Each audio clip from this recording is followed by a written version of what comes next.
Hello, guys and gals, and this is part 17 of our reading of Leaves of Gold. And Leaves of Gold is, let me find it here.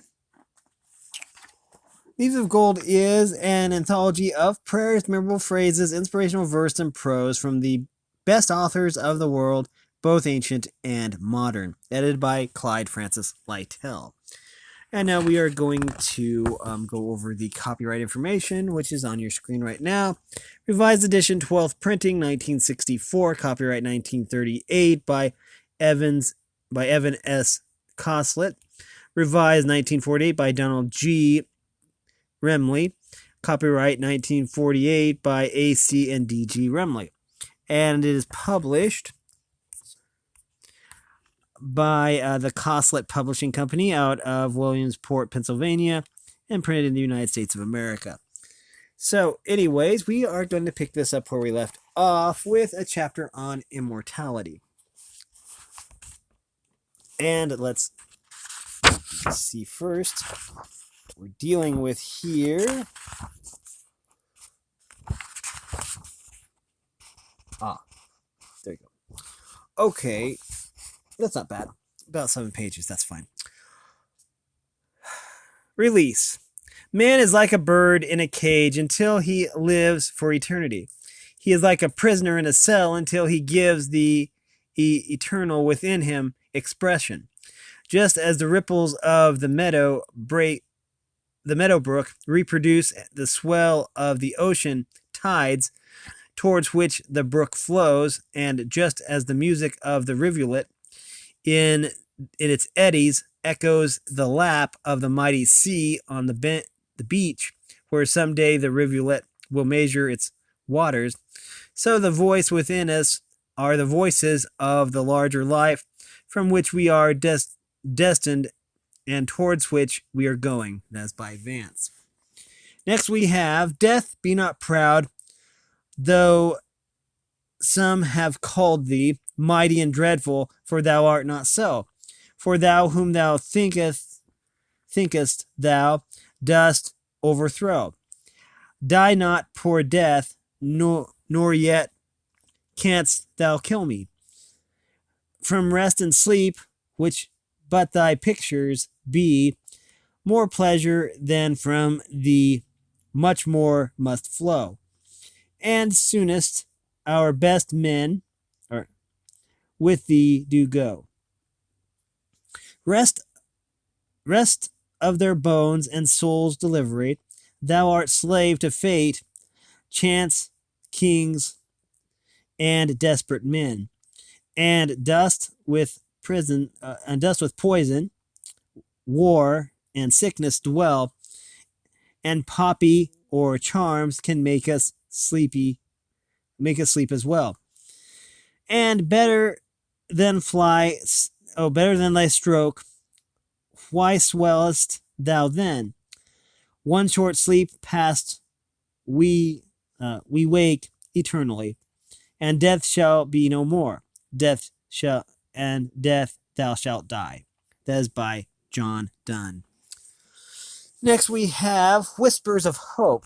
Immortality is a word that hope through all the ages has been whispering to love. The miracle of thought. We cannot understand the mystery of life and death. We cannot comprehend this chaos called world has never been explained. The golden bridge of life from gloom emerges and on shadow rests. Beyond this we do not know. Fate is speechless. Destiny is dumb. And the secret of the future has never yet been told. We love, we wait, we hope. The more we love, the more we fear. Upon the tenderest heart, the deepest shadows fall. All paths, whether filled with thorns or flowers, end there. Here, success and failure are the same. The ray of wretchedness and the purple robe of power, all differences and distinction lose lose in the democracy of death. Character survives, goodness lives, love is immortal. That is by Robert G. Ingersoll. Next, we have the good. Our hope for eternal life in the hereafter does not spring from a longing for a spiritual existence, but grows out of our love for life upon this earth, which we have tried and found good, as by Robert J. Shores. Life eternal. How shall I express my thought of it? It is not mere existence, however prolonged and free from annoyance. It is not the pleasures of the senses, however vivid. It is not peace. It is not happiness. It is not joy, but it is all these combined into one condition of spiritual perfection. One emotion of indescribable rapture. The peace after the storm has gone by, the soft repose after the grief is over, the joy of victory when the conflict is ended. That is by Hill. The muddy vesture of decay. Death means just this, no more and no less. As McLaren has vigorously said, strip the man of the disturbances that come from a fevered body, and he will have a calmer soul.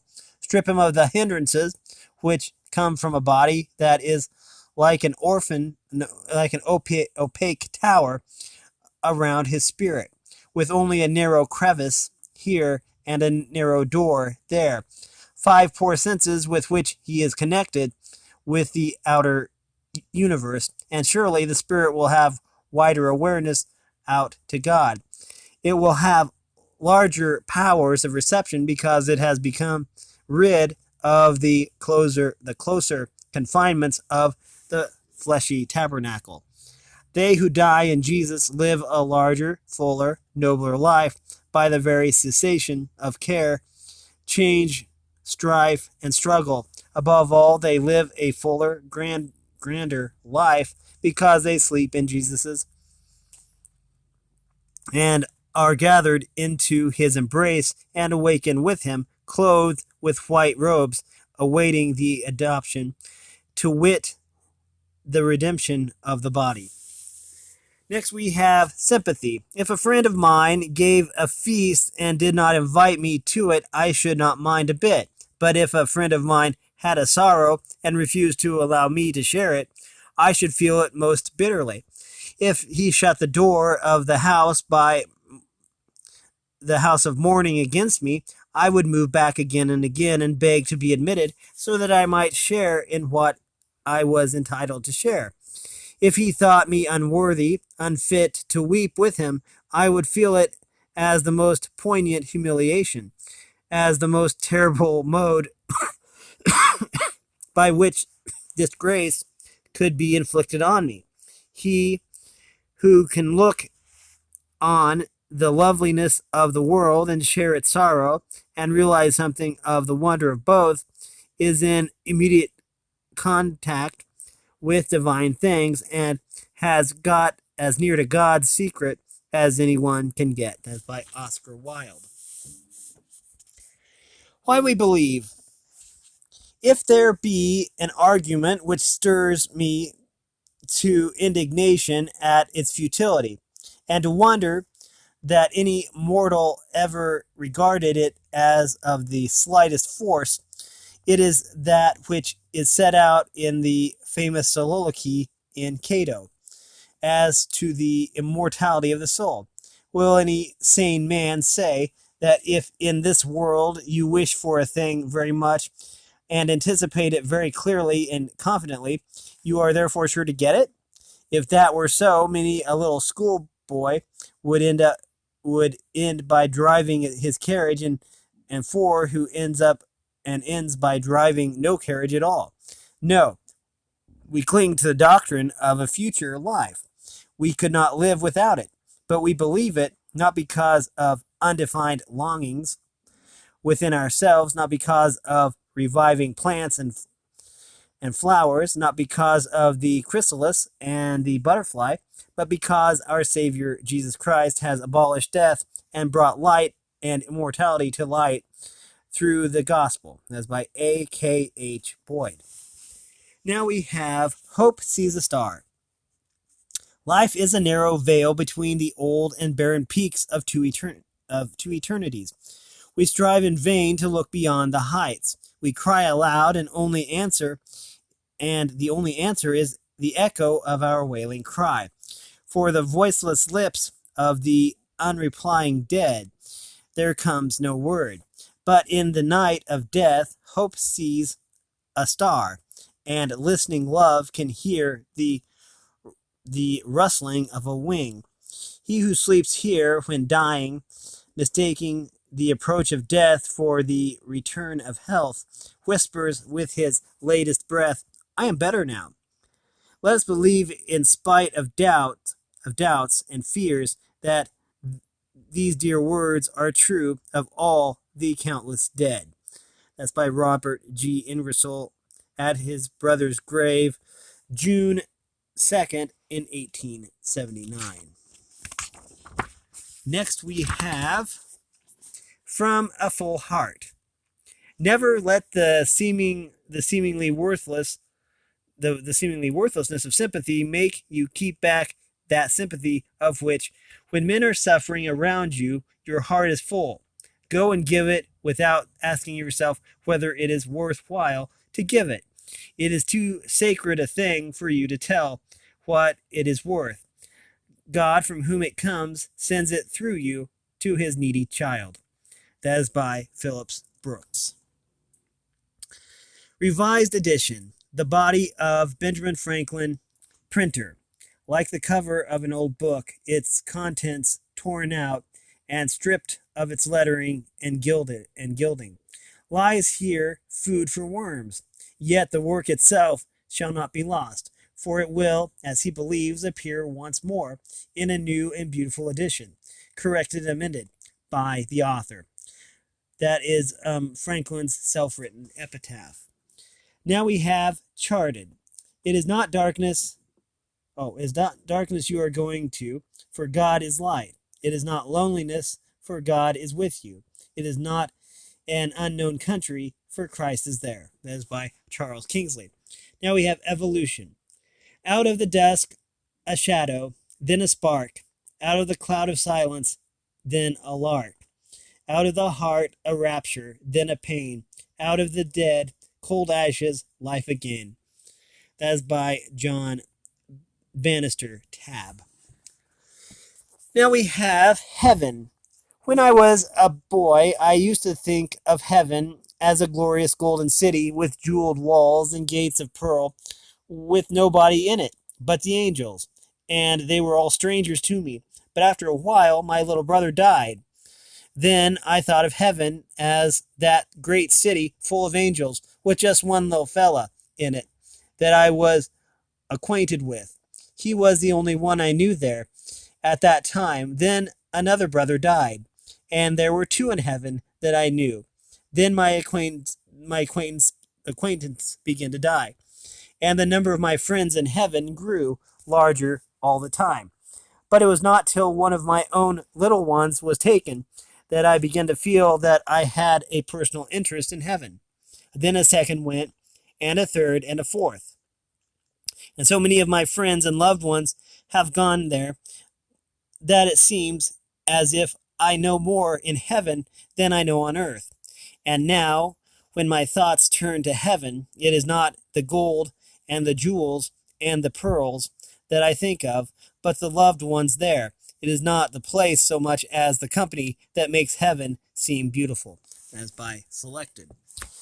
Only the body. Plato, in his Phaedon, represents Socrates as saying in the last hour of his life, of his inconsolable followers, "You may bury me if you can catch me." He then added with a smile and an intonation of unfathomable thought and tenderness, "Do not call this poor body Socrates.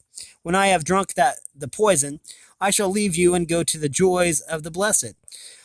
I would not have you sorrow at my hand, at my hard lot, or say at the interment, there here we lay out Socrates, or thus we follow him to the grave and bury him. Be of good cheer.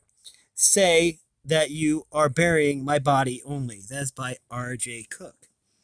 Next, we have figures of death. You cannot find in the New Testament any of those hateful representations of dying which men have invented, by which death is portrayed as a ghastly skeleton with a scythe or something equally revolting.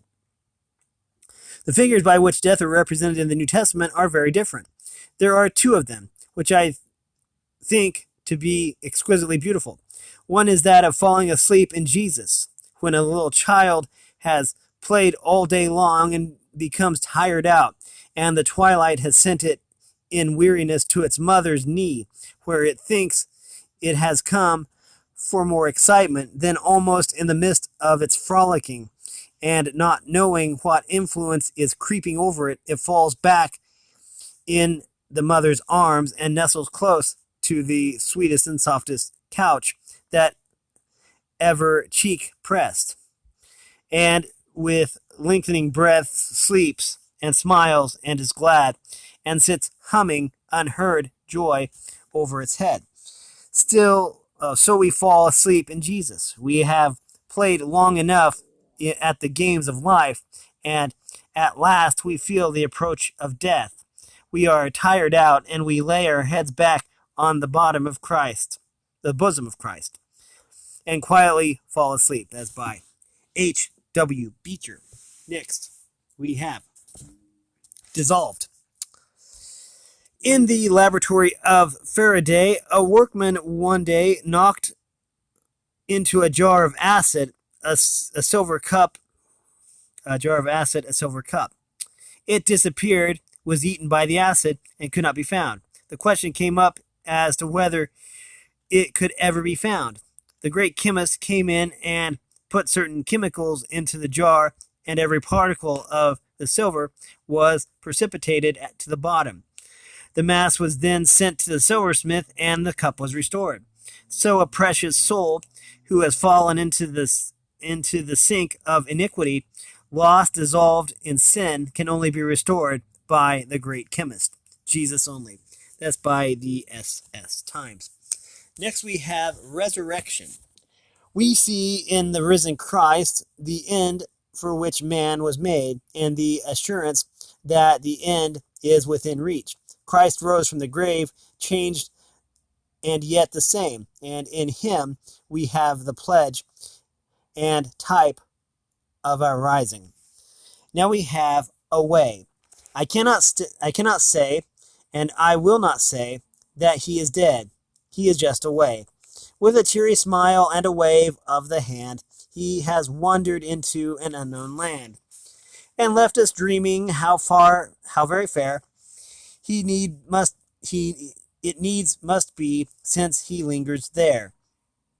And you, oh you, who the wildest yearn for the old time step and the glad return, think of him faring on as dear in the love of there, as the love of here, and loyal still as he gave the blows of his warrior strength to his country's foes.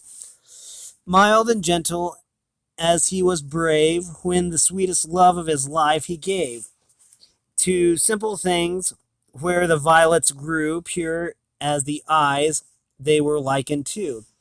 The touches of his hands have strayed as reverently as his lips have prayed, when the little brown thrush that hardly chirred was dear to him as the mockingbird, and he pitied as much as a man in pain a writhing honeybee wet with rain. Think of him still as the same, I say. He's not dead, he's just away. By Thomas Whitcomb Riley, from After Whiles, by permission of the publisher, the Boba Merrill Company. Next we have The soul survives. The arguments from reason by which the immortality of the soul is maintained are well known. But there is another argument, the scope of which has been so immensely enlarged in modern times that the disregard of it by the ancients does not count against its inherent validity. This is the general consent of the race. The future existence of the soul has been held as a matter of popular belief by the people of every age and country. It is found among the Chinese, the Egyptians, the Hindus, the Persians, the Greeks and Romans, the Druids, the Celts, the Germans, the Slavs, and a great variety of uncivilized tribes in North America and South, in the center of Africa, and in the islands of the sea. There's no exceptions, but there are just enough to confirm the rule. The great body of the human family in every age has held as they hold now, that the soul survives the body, and there is no way of accounting for this unanimity but by admitting the truth of the doctrine. Either it was derived by tradition from our original ancestors who obtained it from their creator, or its evidence lies so deeply impressed upon the constitution of man that they compel assent. A judgment held so long, so widely, and by such different races must be deemed to be correct. That is by G.F. Wright. Next we have Vespers. I know the night is near at hand, the mist lie low on hill and bay, the autumn sheaves and dewless dry, but I have had the day. Yes, I have had, dear Lord, the day, when at thy call I have the night. Brief be the twilight as I pass, from light to dark, from dark to light. That is by Silas Weir Mitchell. Next we have Conquerors.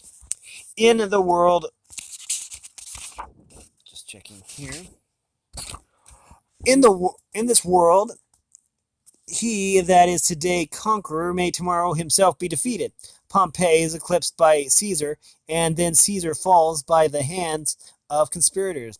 Napoleon conquered nearly all Europe and was then himself conquered.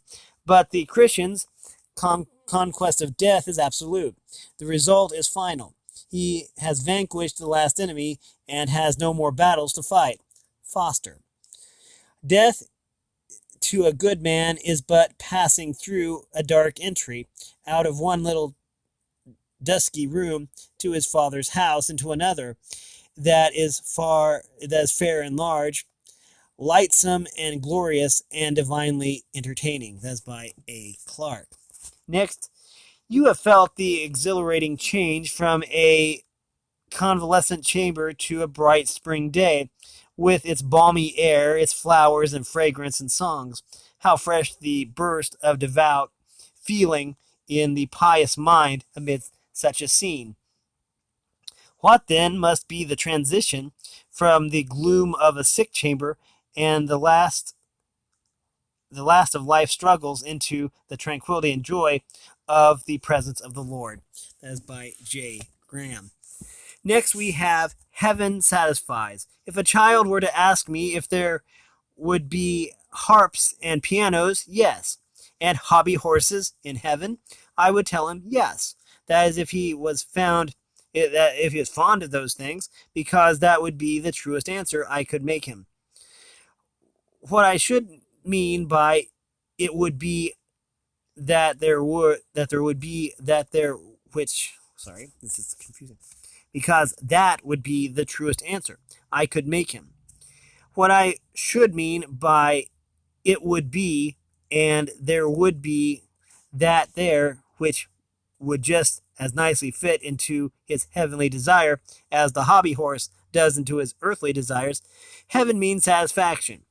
And if it takes a hobby horse to satisfy him now, and I tell him there will be nothing of that kind there, then to him I make heaven unsatisfactory, and so falsify the fact. There is an untruthful way of telling the truth and a truthful way of telling an untruth. That is by Parkhurst. Next we have mortality. I was walking one day in Westminster Abbey as I paused to survey the monuments of the illustrious departed that are gathered there.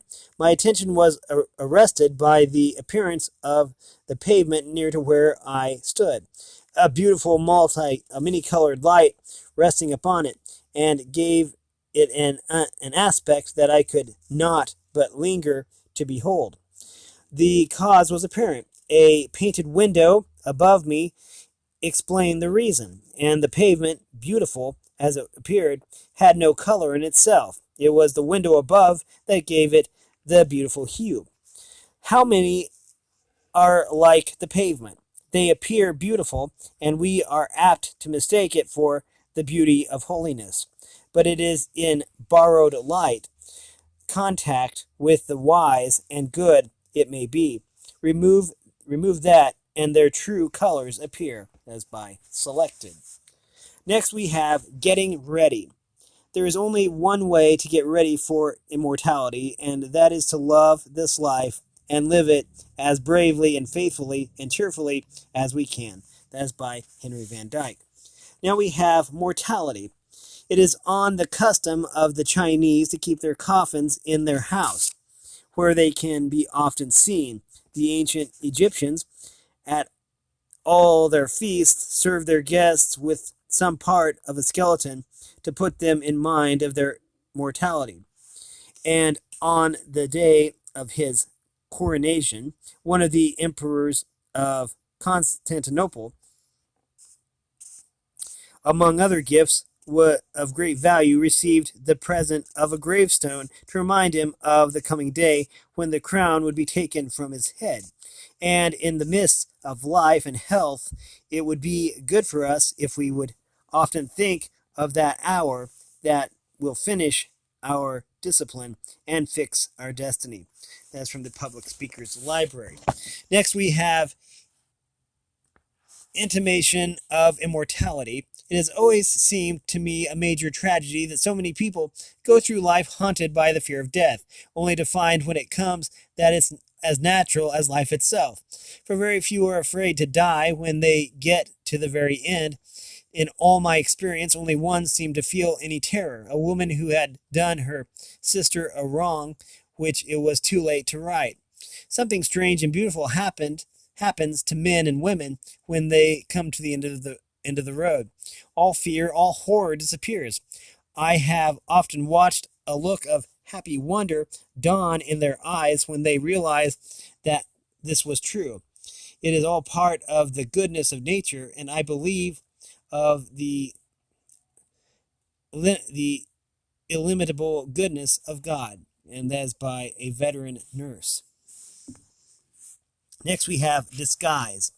Out of the pain of night watching removed, into the sleep that God gives his beloved, into the dawn of a glad resurrection, into the house of unbroken affection, into the joy of her Lord, thence confessing, death in disguise is his angel in blessing. That is from Selected. The crossing. They that love beyond the world cannot be separated by it. Death cannot kill that what never dies, nor can spirits ever be divided that love and live in the same divine principle, the root and record of their friendship. Death is but crossing the world as friends do the sea. They live in one another still. This is the comfort of friends that though they may be said to die, yet their friendship and society are, in the best sense, ever present because immortal. That is by William Penn. I think that we're almost done here. Yeah. Next we have transition. We are all of us going to die sometime. Some, and this I assume means the majority, in times of health, put from them all contemplation of death as a concrete fact. Even so, though though there must be hours when they speculate upon it as applying to themselves, so to all such I who have asked the valley of who have skirted the valley of the shadow, say that if my own experience is typical, and it surely must have been, then those among us whose lot it will be to face the finish while still in reasonable possession of their faculties will face it without fear and without bitterness, without reluctance and without repining, without suffering, without physical or mental. We shall find it at the last, but a peaceful transition and eternal change mercifully accomplished. That is by Irving S. Cobb. Now we have the junk man. I am glad God saw death and gave death a job taking care of all who are tired of living. When all the wheels in a clock are worn and slow and the connections loose and the clock goes on ticking and telling the wrong time from hour to hour, and people around the house joke about what a bum clock it is, how glad the clock is when the big junk man drives his wagon up to the house and puts his big arms around the clock and says, "You don't belong here. You got to come along with me." How glad the clock is then when it feels the arms of the junk man close around it and carries it away. That is by Carl Sandburg from Chicago Poems by Carl Sandburg. By permission from the publisher, Henry Holt and Company, Incorporated, copyright 1916 by Henry Holt and Company, copyright 1943 by Carl Sandburg. Next we have character. Alone Remains.